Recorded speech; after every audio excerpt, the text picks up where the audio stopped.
A couple of things. One, you're talking to an audience that is here at the Allied Media Conference, which is, kind of like an antidote for a very consolidated, controlled media landscape.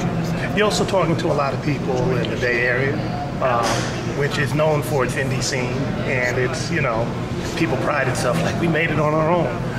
With that being said, and what you said about roadmap, what could Tamar Khalid give to us as some advice that we may want to think about, based upon your own experience in terms of connecting with an audience, being able to sufficiently do for self, being able to travel, be free of the type of constraints that are often labeled up on that, so that we could maybe build upon some of your findings. Well, it's challenging, and I'm still learning as I go. I haven't achieved all the things that I've set out to do, so I'm definitely a work in progress and definitely in the raw stages.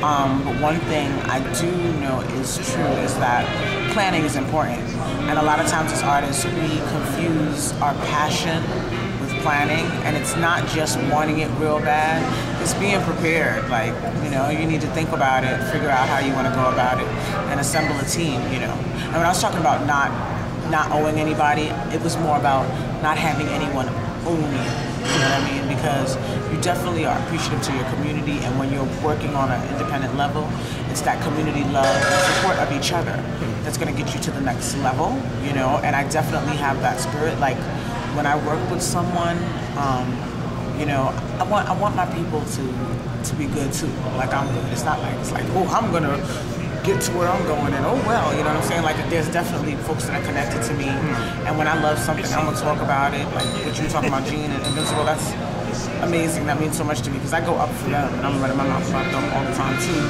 So definitely, lean on your community.